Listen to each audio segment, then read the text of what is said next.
Hey, Sharon Horne-Ellstrom here. Of course, now my video is working. I was just getting really frustrated because I've been trying to make a video for my 30-day challenge, customer challenge, day 14, and the video wouldn't work. It said my internet's not working, but I can hear my granddaughter watching a show in the background, so I know it's working. So it's super frustrating. And that is just the nature of technology. Sometimes it works, sometimes it doesn't. My light burnt out today, means it's charging again. I've got another little light, but I don't have that on my phone right now. And I was just getting to the point where I was going to record it on my phone and then figure out how to get it uploaded. And I'm like, I don't want to do that. I'll try my new adventure, documenting my new adventure day page and see if that works. And of course, it's working. So what am I up to? I am going to see my 99-year-old grandma with my 3-year-old granddaughter and 2 of my sisters today. Going to catch up on yesterday since Facebook had some kind of an update and hiccup, and it's really interesting. People are going ballistic about Facebook having not working for them for a certain amount of time yesterday. Now, I think it was probably like 7 hours it didn't work for me, and I just didn't do it. I just abandoned it and hung out with my granddaughter and didn't worry about it. And then at the end of the day, I'm like, nope, I'll take care of it tomorrow. I'll post tomorrow. I'll do what I normally do tomorrow. It's not the end of the world. But it reminds me, and it reminds all of us, that we need to have backup systems, backup ways of doing things, and backup plans. We cannot put all of our eggs in someone else's basket. And I actually learned this with Facebook over a year ago now. I had a 5-day period where I couldn't access my Facebook, and I was in a live challenge where we had to post a live Facebook video every day. And I had to get really creative of how I was going to create a live video when I didn't have access to my Facebook Live account. And I ended up doing it. I did it as YouTube Live and shared it from YouTube into the group because I could share into the group. I just couldn't record into the group, and I couldn't record as myself for a 5-day period. It was a dumb misunderstanding thing, nothing to do with business, personal life stuff.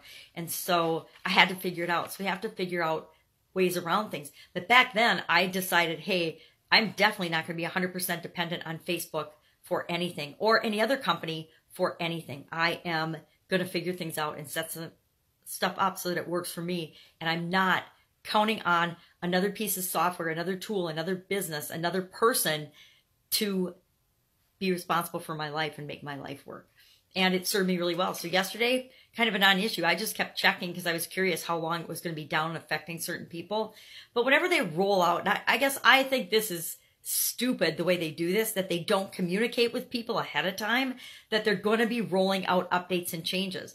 I understand they have 2 billion people or something that use Facebook every day, but you need to communicate that you're going to have downtime and outages. It's going to take a long period of time to make that change go for 2 billion people, but you got to let them know it's coming. You got to let them know that you're doing it so that they can have other plans, so that they can do something different if you want them to remain with your platform.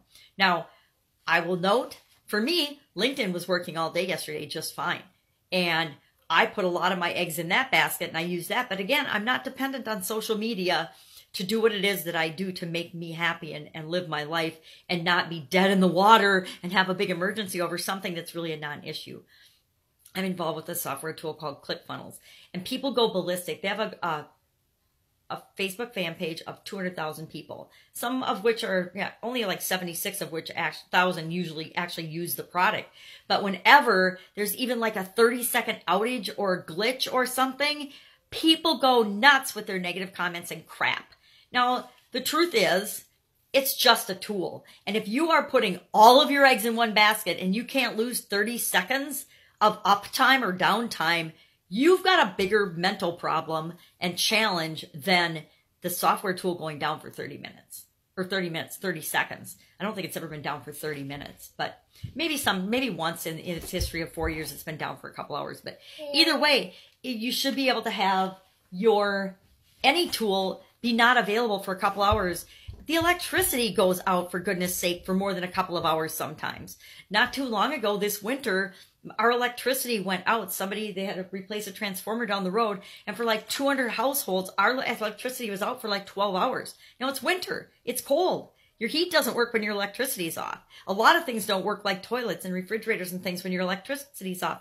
But we didn't die. It wasn't the end of the world. We figured out ways. My son-in-law helped us get out of the garage, and I went over to my sister's and hung out there, and then ended up staying overnight because it didn't come on until after midnight.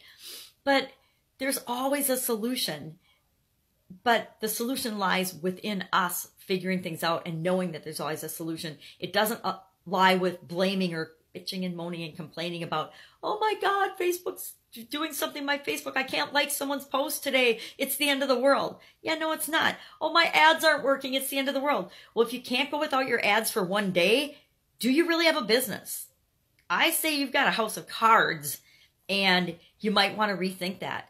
If you're ever putting all of your faith and trust in something outside of yourself, in someone else's tool, you're in trouble, because you have to live by their rules, their guidelines, the way they do things. And every time they make a change, you have to change and adjust.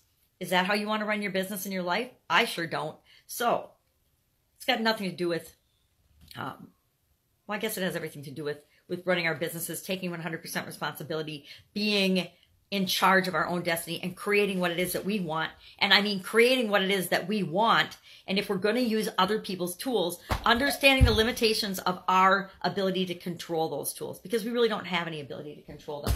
We can influence them, we can use them, but we have to use them the way they're designed and the way they set it up to work for their company, not for us. It's like being an employee versus being an entrepreneur.